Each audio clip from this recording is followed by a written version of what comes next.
अब प्रधानमंत्री जी को यह लगने लगा है कि मैं लोकसभा चुनाव हार रहा हूं। पूरे देश के अंदर बेरोजगारी, महंगाई, भ्रष्टाचार, लोग बहुत दुखी हो चुके हैं। घर का खर्चा नहीं चल रहा। कब तक जुमलेबाजी से घर का खर्च, कब तक परिवार चलेगा? अब लोग बहुत दुखी हो चुके हैं। तो अब प्रधानमंत्री जी ने एक नया वो बनाया है कि जितने रीजनल पार्टी के नेता हैं, सब नेताओं को पकड़ पकड़ के जेल में डाल दो। जब रीजनल पार्टी का नेता जेल में जाएगा, चुनाव के पहले उनकी पार्टी के लिए कैंपेनिंग करने वाला कोई नहीं बचेगा और वहां पे बीजेपी स्वीप कर जाएगी चुनाव।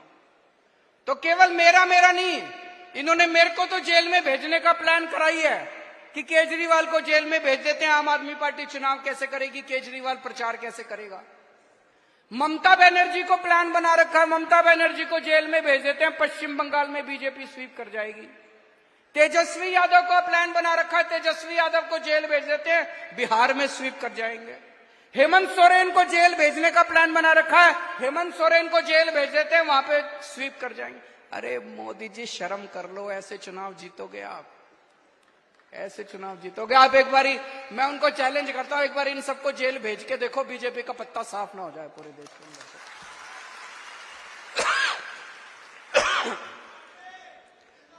हम लोग जेल जाने से नहीं डरते। जेल हमारे लिए भूषण है। एक क्रांतिकारी के लिए जेल भूषण होती है। हम लोगों को जेल का कोई डर नहीं है। मैं जेल एक बारी 15 दिन रह के आया था। अंदर ठीक ठाक इंतजाम होता है। आप भी कभी जेल जाओ तो चिंता मत करना। अगर भगत सिंह इतने दिन जेल रह सकते हैं, मनीष सिसोदिया 9 महीने जेल रह सकता है, सतिंदर जैन 1 साल जेल रह सकता है, तो मेरे को जाने में क्या दिक्कत है? मैं भी चला जाऊंगा, मेरे को जेल जाने का फर्क नहीं पड़ता। लेकिन हमारे सामने प्रश्न है और हमें सत्ता का लालच नहीं है। 49 दिन के बाद इस्तीफा दिया था। कोई अपनी चौकीदार की नौकरी से इस्तीफा नहीं देता। किसी ने मेरे से इस्तीफा मांगा नहीं था 49 दिन के बाद। मुझे लगता है दुनिया का पहला मुख्यमंत्री हूं जिसने अपनी मर्जी से 49 दिन के बाद इस्तीफा दे दिया था। इस्तीफा मैं अपने जूते की नोक पे लेके चलता हूं। मेरे को कोई मुख्यमंत्री की कुर्सी का लालच नहीं है। लेकिन हमें ये देखना है, इनका ये जो षड्यंत्र है, इस षड्यंत्र के अंदर अपने को नहीं फंसना। तो मुझे इस्तीफा देना चाहिए या मुझे जेल से सरकार चलानी चाहिए? इस बारे में मैं अलग अलग लोगों से सबसे चर्चा कर रहा हूं। इस बारे में मैंने अपने सारे विधायकों से भी चर्चा की थी, फिर सारे काउंसलर से चर्चा की, आज मैंने सारे वॉलंटियर्स के साथ चर्चा की है और अब आप लोगों की जिम्मेदारी लगा रहा हूं मैं। दिल्ली की जनता ने हमें बहुत प्यार दिया है। हम दिल्ली की जनता की मर्जी के बिना कुछ नहीं करेंगे। जो दिल्ली की जनता कहेगी हम वही करेंगे, है कि नहीं है? तो अब आप लोगों को दिल्ली में घर घर जाना है। घर घर जाके जनता से पूछना है क्या करना चाहिए। नुक्कड़ सभा करनी है। जैसे आपको याद है जब सबसे पहले हमारी सरकार बनी थी, 28 सीट आई थी। हमें कांग्रेस से समर्थन लेना है कि नहीं लेना, हमने जनता से पूछा था। जनता ने कहा ले लो, हमने ले लिया। अभी ये भी एक वैसा ही, हम दोराहे के ऊपर खड़े हैं, पार्टी दोराहे के ऊपर खड़ी है।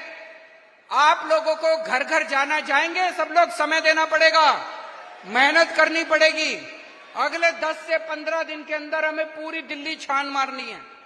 घर घर में जाना है, जनता से पूछना है कि क्या इस्तीफा देना चाहिए या जेल से सरकार चलानी चाहिए।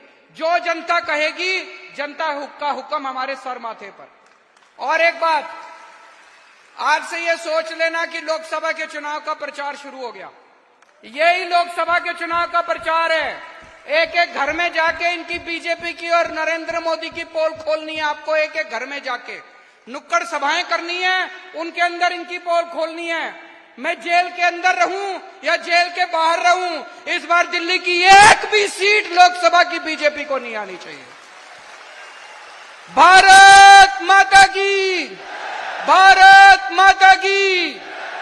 Stay with the Times of India for news breaks, analysis, interviews and events. We bring you stories from your neighborhood and from across the globe as well. Subscribe to our YouTube channel. Hit the like button and press the bell icon so you don't miss any of our videos.